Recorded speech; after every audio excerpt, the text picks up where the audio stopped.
지난 주일에 우리 사도행전 첫 번째 강의 설교로 서론이고 총론적인 것을 살펴봤는데, 이 사도행전의 저자인 누가가 어떤 사람이고 또 이 편지를 받는 데오빌로가 어떤 사람인가에 대해서 살펴봤습니다. 어사였던 누가, 그리고 유대인이 아닌 이방인이었던 누가가 예수 그리스도를 믿고 그가 성령 세례를 받은 후에 다른 이방인 데오빌로를, 그 한 사람을 사랑하여서 쓴 긴 편지, 이것이 바로 누가복음과 사도행전인데, 그 사도행전을 원래 우리 교회에서 주일마다 함께 살펴보고 있습니다. 한 사람의 생명을 사랑하는 것이 온 우주를 사랑한 것과 같고, 비록 작은 씨앗, 전혀 효과가 없는 것 같고 아무것도 보이지 않는 작은 씨앗이지만은 그 씨앗에, 복음의 씨앗에 생명력이 있을 때에 놀라운 결실을 맺는다는 것이 바로 사도행전을 통하여서 성령께서 우리에게 주시는 그런 귀한 교훈입니다. 우리도 많은 사람을 다 사랑할 수 없다 하더라도 나의 형편과 처지와 나의 환경의 그 테두리 안에서 한 사람이라도 예수 그리스도의 그 심장을 가지고 주께서 나를 사랑하신 것 같이 그 사랑으로 사랑할 때에 성령의 역사가 일어납니다.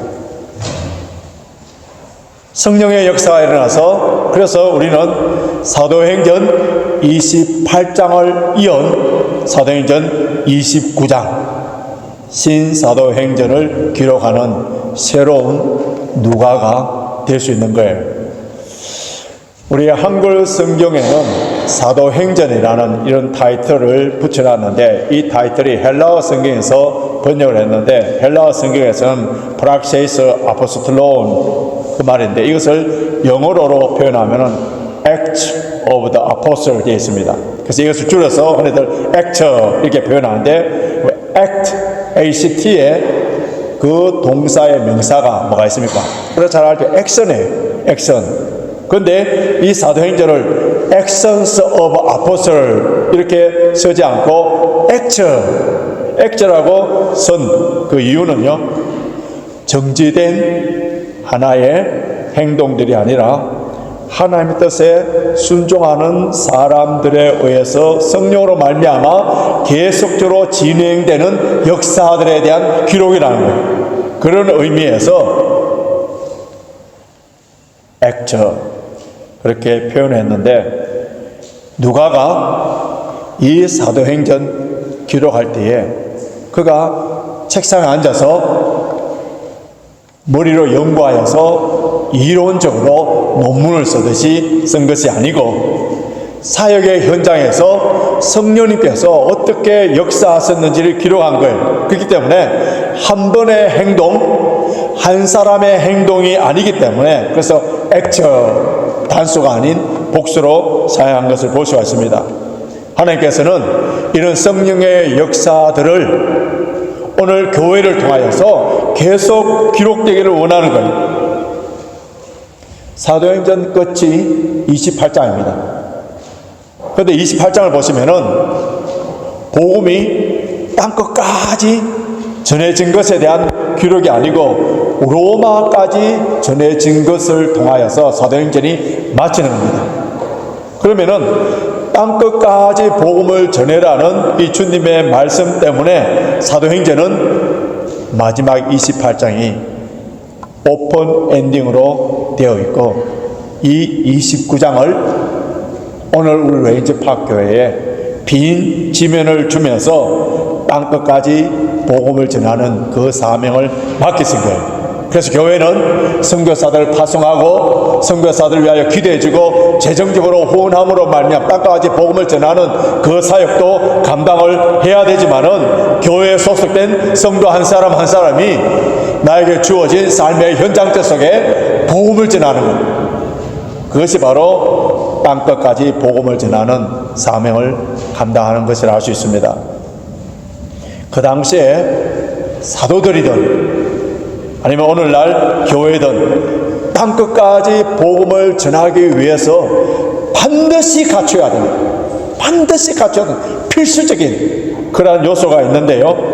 만약 이것이 없이 나가면은 총에 총알을 들지 아니하고 나가는 것 같아요.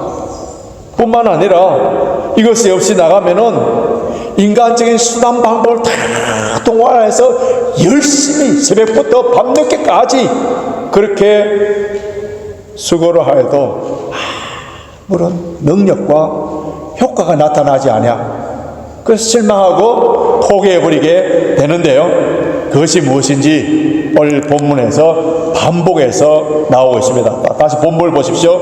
2절을 보시면은 성령으로 명하시고 줄쳐놓으시고요. 4절 보십시오. 4절 보시면은 아버지의 약속하신 것 나옵니다. 자, 5절 보시면은 성령으로 세를 받으리라. 8절 보시면 오직 성령이 너에게 임하시면 성령을 받아야 된다. 그럼 사도행전을 흔히들 성령행전이라고 하는 이유는 결국 사도들이 능력 있게 복음을 전하게 된 그 원동력, 그 힘, 그것이 무엇이냐 하면은 성령을 받았기 때문에 가능하다는 거예요. 미국 사람들이 목사가 되려는 사람들에게 가장 심한 요구를 하는 게 있는데 그것이 무엇이냐 하면은 성령 받지 말고 목회나 해라. 성령 받지 말고 목회나 해라. 그럼 이거는요, 목회뿐만 아니라 성도의 삶에 있어서도 성령을 받지 아니하면은 능력 있는 삶을 살 수 없는 거예요. 유명한 복음 전도자 D.L. 무디는 성령 없이 그리스도인으로 사는 것은 기 없이 듣거나 폐 없이 숨쉬려 하는 것과 같다. 이건 무슨 말씀이에요? 경건의 모양은 있지만은 경건의 능력이 없다. 경건의 능력이 없으니까 경건의 모양만 자꾸 갖추려고 하니까 어떤 현상이 일어나냐면은 외식하는 자, 겉모습만 거룩하지 않은 그런 모습이 되어버린다는 거예요. 한 기자가 무디에게 왜 그렇게 끊임없이 성령 충만을 받으라고 그렇게 강조를 합니까? 그렇게 질문하니까 그의 대답이 Because I leak. 내 그릇이 자꾸 새기 때문에 그렇습니다. 이렇게 대답을 했다는데요. 그럼 우리 인간의 연약함, 별 수 없는 인간, 우리의 죄성, 우리의 연약성, 이런 것 때문에 매일매일 지속적으로 성령 충만을 받아야 됩니다. 성령을 받기 위해서는 어떻게 하라고 했습니까? 4절 보십시오. 4절 같이 한번 보시기 바랍니다. 4절 같이 읽겠습니다. 시작. 사도들이 함께 모이사 저에게 분부하여 가라사대 예루살렘을 떠나지 말고 내게 들은 바 아버지의 약속하신 것을 기다리라. 예수님이 사도들과 함께 모였었다 했습니다. 2절에 보시면은 2절에도 사도들에게 나오고 오늘 본문의 4절에서도 사도라는 말이 나오는데 이 복음서에는 제자들, 예수님을 통하여 따라다니면서 배우는 자들, 근데 이 사도행전에 와서는 이제 사도들 이 말이 자주 나오죠. 28번 나옵니다. 사도, 헬라어로 아포스톨로스인데 복음을 전파하기 위하여 보내심을 받은 자들, 이런 뜻인데요. 부활하신 예수님께서 십자가에 죽으시고 사흘 만에 부활하신 예수님께서 40일 동안 이 땅에 계시면 때에 그때 하나님의 나라를 가르치시면서 제자들 다시 모았었어요. 사도들 모았습니다. 이것이 바로 교회의 시작이에요. 오늘 우리가 이곳에 모였는데 목사가 모이라 해서, 장로가 모이라 해서, 누가 모이라 해서 모인 것이 아니라 주님이 모으신 거예요. 주님 없는 모임은 사교 집단이고 취미생활을 위한 동호회에 불과합니다. 아무리 많은 사람들이 모인다 하더라도 주님이 모이도록 하시지 않았다면 그건 뭐예요? 교회가 안 해. 이제 다음 주부터 우리 구역 모임으로 모이는데 두세 사람이 모인다 하더라도, 비록 두세 사람이 모인다 하더라도 주님의 이름으로 모이는 그곳에 주님께서 함께 하시기 때문에 그것도 뭐라고요? 교회. 여러분, 주일날 한 번에 예배드리는 이 교회뿐만 아니라 작은 교회, 구역 모임, 원래는 우리 교회 성도들 중에서 한 사람도 빠짐없이 성령이 역사하시는 주님의 이름으로 모이는 그 작은 교회 모임도 함께 참여해야 됩니다. 주님께서 사도들을 모으셨다 하는 것은 제자들을 한 사람 한 사람 떨어지지 않도록 그들을 내버려 두지 아니하고 모으셨다는 거예요. 여러분, 우리 주님과 성령님께서는 함께 모이도록 합니다. 하나가 되도록 합니다.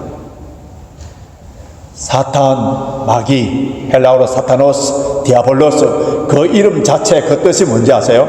참수하는 자, 정죄하는 자, 분리하는 자, 나누는 자, 그런 뜻이에요.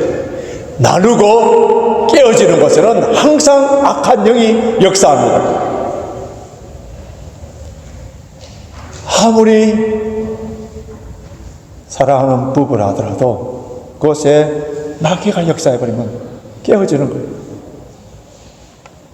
교회 공동체가 깨어지고 서로 비방하고 정죄하고 싸우도록 만드는 것은 누군가가 마귀의 컨트롤을 받고 마귀의 지배를 받고 있는 그 사람을 통하여 교회는 깨어지고 가정도 깨어지는 거예요.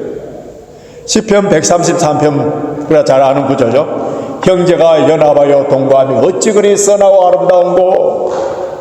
여기 선하고 아름다운 거, 선하다는 이 말이 토브라는 히브리어인데요. 제가 우리 교회 설립한 후에 이거 갖고 야외 예배에 나가서 수십 번 여러분 설교를 했을 거예요.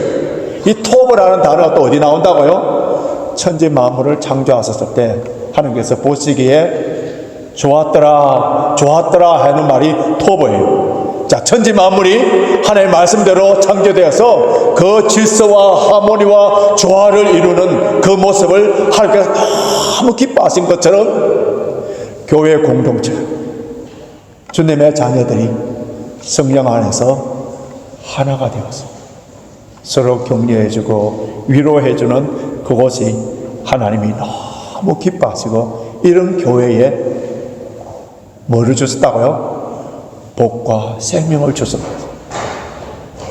우리 교회가 성령 안에서 하나가 되어서 서로 사랑함으로 말미암아 이 교회에 소속된 모든 성도들이 다 복을 받기를 주님의 이름으로 축원합니다. 4절 보시면은 다시 4절 보십시오. 같이 모이사 이렇게 나오는데요.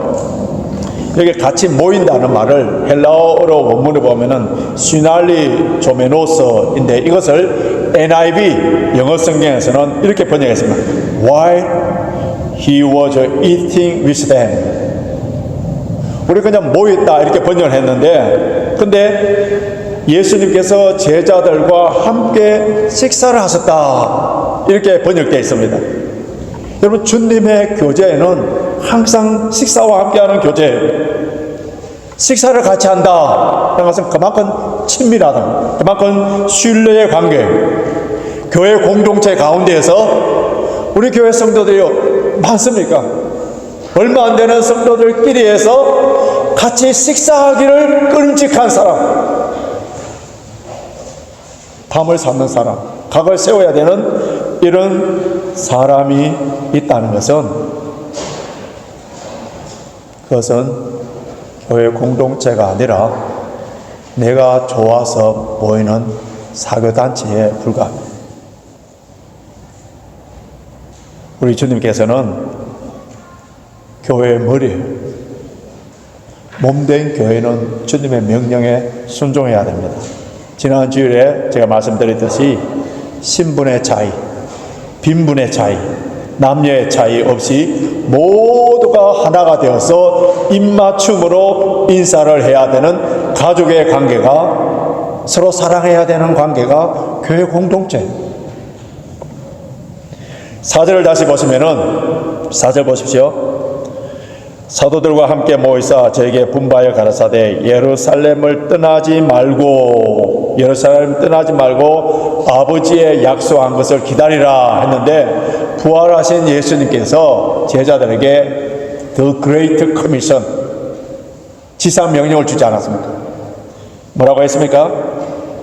너는 가서 모든 족속, 어떤 족속을 제외하는 것이 아니라 모든 족속으로 제자를 삼아라 했고요. 오늘 1장 8절에서는 땅끝까지 이르러 내 증인이 되리라 그렇게 말씀했습니다. 그럼 모든 족속, 땅끝까지 가서 복음을 전하기 위해서는 예수님께서는 제자들에게 빨리 땅끝을 가도록, 너는 지금 로마로 가고 어디로 가고 이렇게 재촉해서 흩어지도록 보내야 되는데, 그렇지 아니하시고 예수님께서 뭐라고 하셨다고요?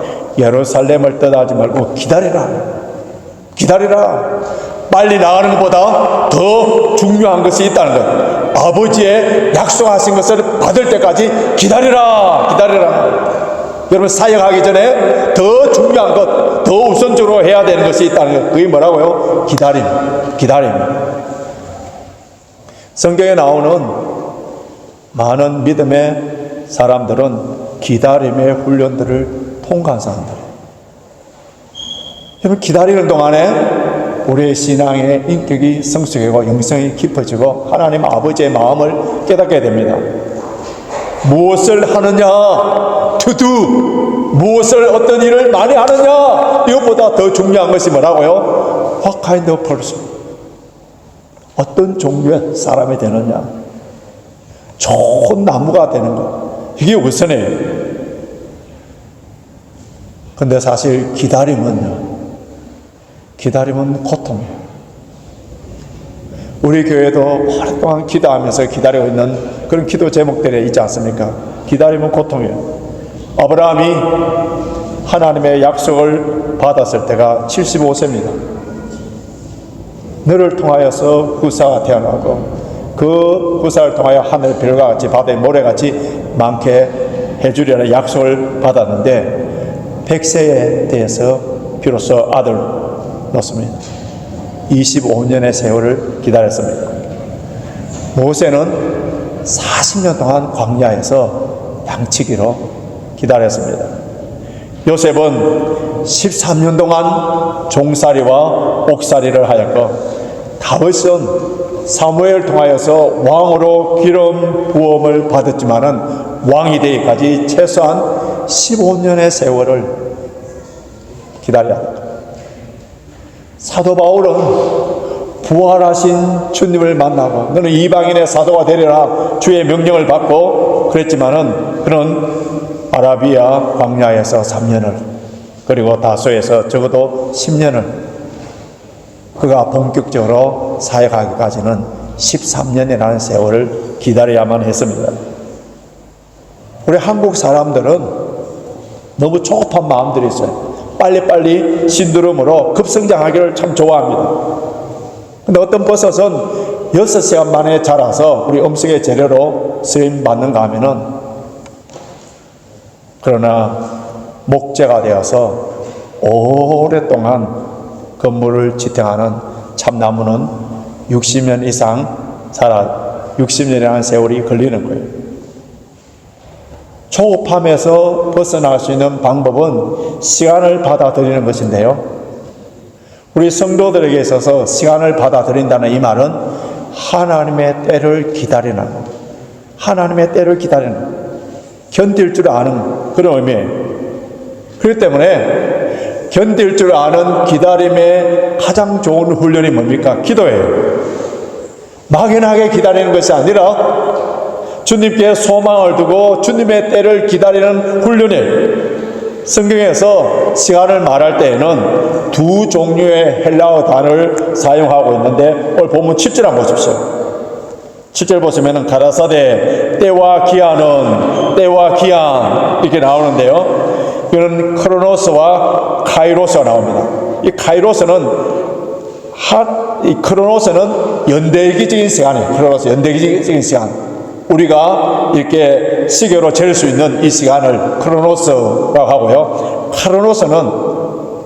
카이로스는 하나님이 정해진 특별한 기회, 하나님의 뜻이 이루어지는 시기에 the right time, 그런 말을.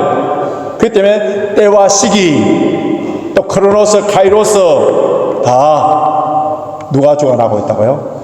하나님이 주관하고, 하나님이 운행하고 계십니다.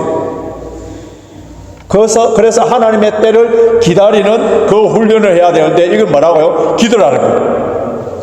기도하지 아니하면은 조급한 마음을, 저와 여러분 가운데 지금 조급한 마음이 있습니까? 기도를 하고 있지 않다는 증거예요. 기도하는 사람은 소망이 있기 때문에 인내할 수 있습니다.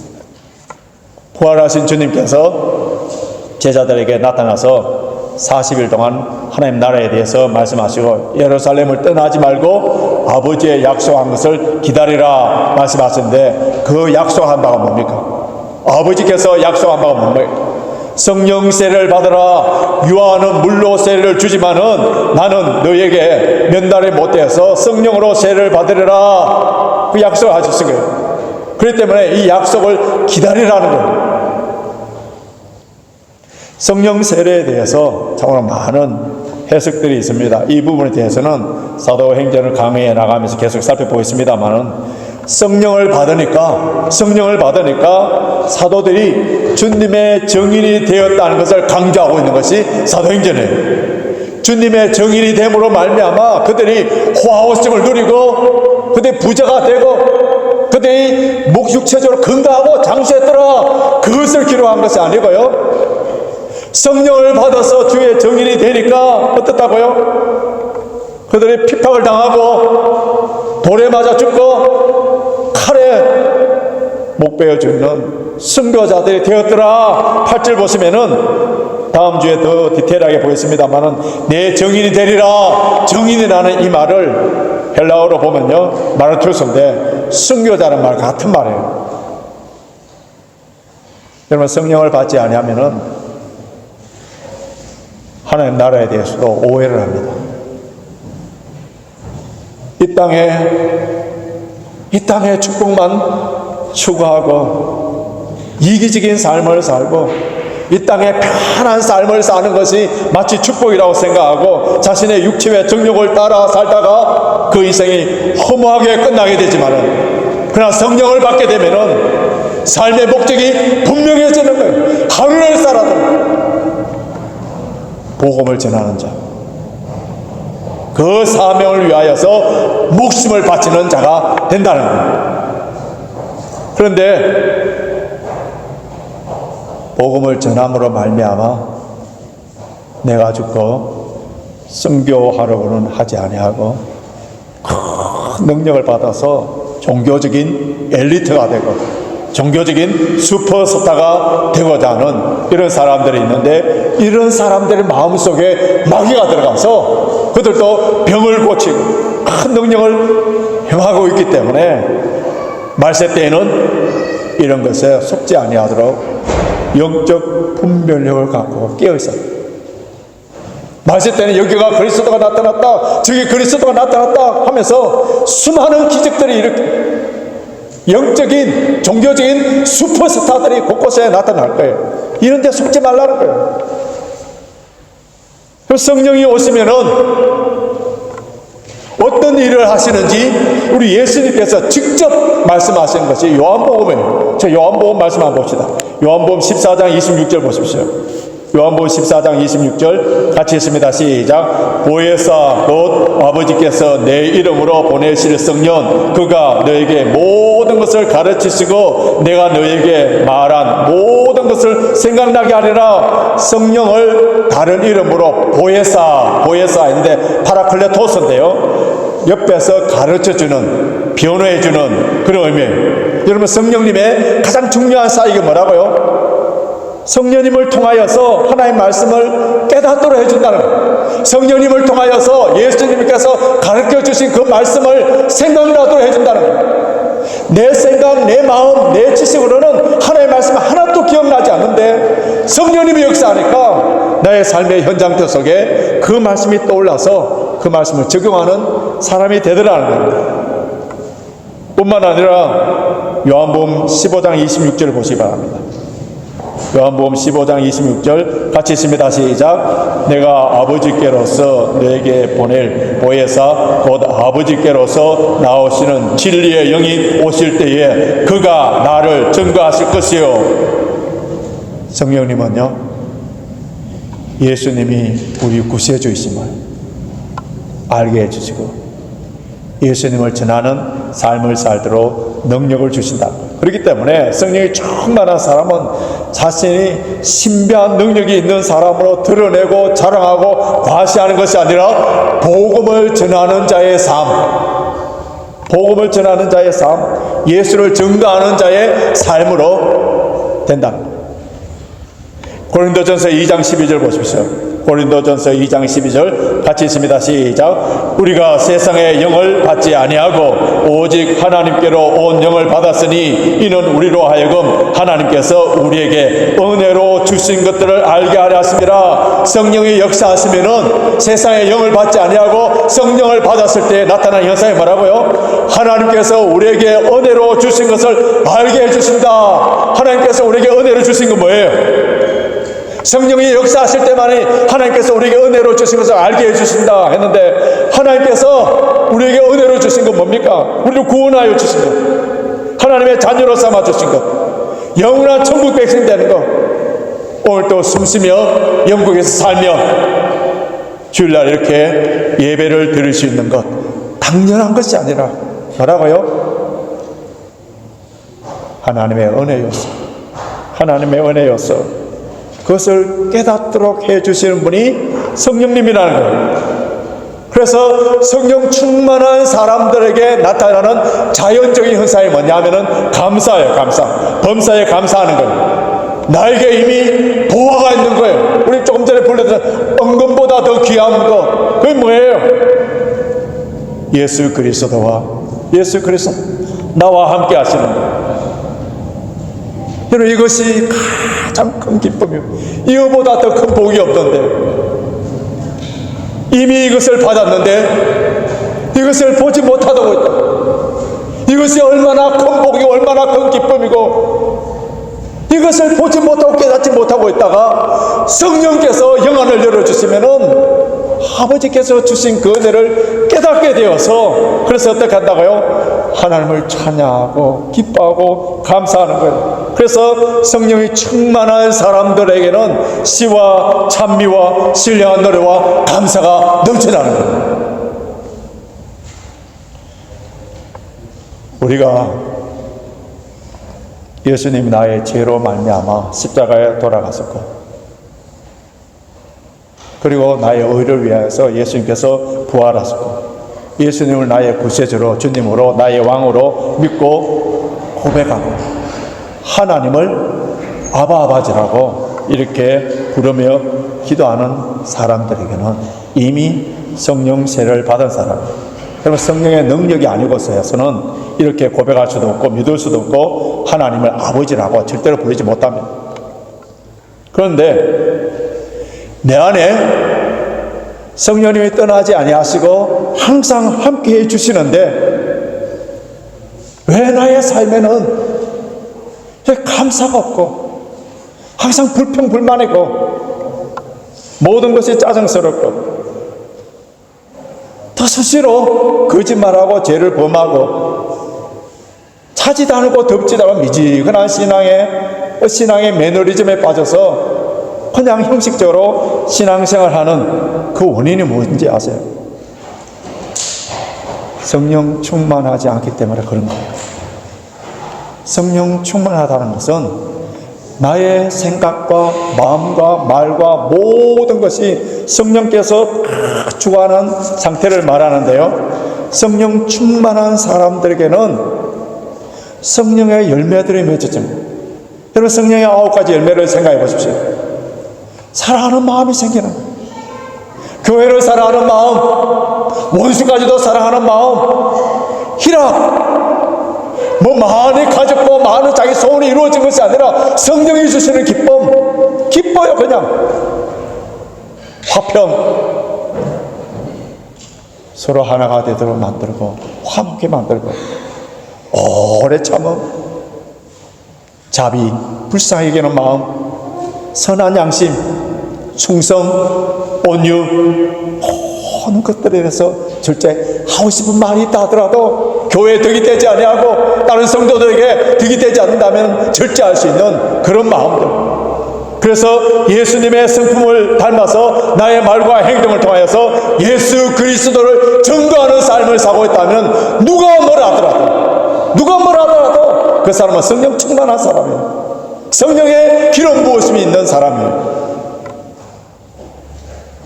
나로 인하여서 우리 가정이 행복하고, 나로 인하여서 우리 교회가 사랑으로 하나 되고, 나로 인하여서 불신자들이 전도되고 있다면 그 사람은 성경에서 가르쳐주는 성령 충만한 사람이 분명해요. 이런 사람은 계속적으로 사도행전을 기록해 나가고 있는 사람입니다. 오늘 성찬식을 합니다. 우리를 위하여 십자가에 돌아가신 주님의 몸과 피를 먹고 마시는 이 거룩한 예식을 통하여서 성령님이 역사하십니다. 이 성찬에 참여함으로 말미암아 우리 모두 성령 충만케 되어서 모두 영안이 활짝 열려지기를 원합니다. 그래서 모든 것이 하나님의 은혜인 것을 깨닫기를 바랍니다. 나를 구원하여 주시고 하나님의 자녀로 삼아주시고 내가 섬기며 충성할 수 있는 교회를 주시고 오늘이라는 이 선물을 주신 하나님께 감사하시고 이번 한 주간에도